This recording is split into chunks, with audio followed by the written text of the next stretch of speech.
Hi everyone, it's Wednesday, which means it's time for the Princess and the Scrivener.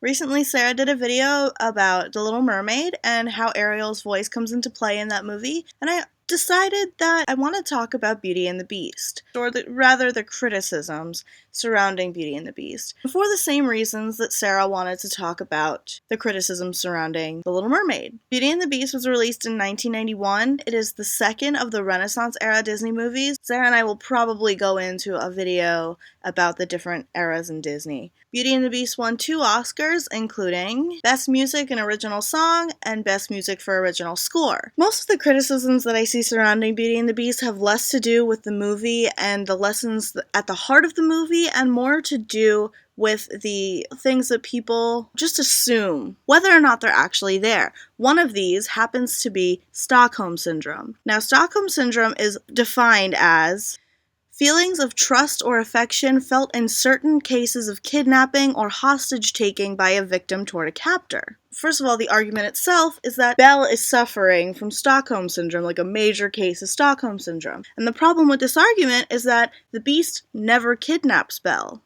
Belle has her own free will. Belle is not taken from anybody. Belle decides to take her father's place as a prisoner. Basically, Belle makes her own decisions. The Beast does not take her captive, he does not kidnap her from her home, he does not force her to stay, and making this decision isn't easy for Belle. She doesn't decide immediately that she's going to have sympathetic feelings and empathetic feelings towards the Beast. She doesn't expect to ever feel anything for the Beast except hatred and anger and possibly guilt of her own decision to leave her father. The thing about Belle is that at home in her town, her small little provincial town, nobody treats her like a person. They all treat her like an alien. She reads books, she thinks, she is a free-willed woman, she does what she believes in. That, to the people in her town, is just weird, and so they treat her differently, and she knows it. The only person in the town that seems to even accept her a little bit is the town villain, or rather the villain of the movie, Gaston. And we all know that Gaston is not the ideal human being. The feelings within Belle that people seem to think are signs of Stockholm Syndrome don't even surface until the Beast starts to treat Belle as a human being rather than a prisoner, rather than an outsider, rather than somebody that he just will never trust. That humanizing relationship that they have then brings them together. And yes, they do fall in love. However, there is no kidnapping, there's no empathizing until they are on an equal playing field. The other criticism surrounding Beauty and the Beast is one of bestiality.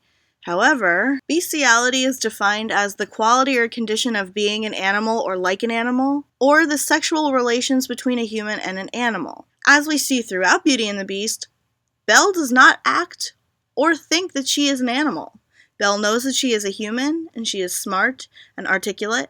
Belle does not engage in sexual misconduct with an animal. Although she does fall in love with the Beast, he is still a human on the inside. We're not led to believe that Belle and the Beast are hooking up before she even decides to tell him that she loves him. They don't even kiss until he has already transformed back into his original form. So, like Sarah's argument, my argument is that the people that are making these assumptions about Beauty and the Beast have apparently not watched the movie in quite some time. If you watch the movie, you will realize that Belle is her own person. She does not take lightly being told what to do. She does not react well to being yelled at and to being held prisoner.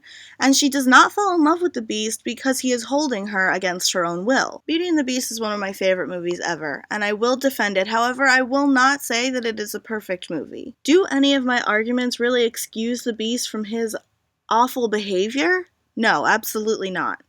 He is angry and has been stuck in this bestial form for a long time, but that does not make him a good person. What makes him a good person is Belle's reciprocating this, treating him as a person rather than a beast or a captor or somebody that she can't trust.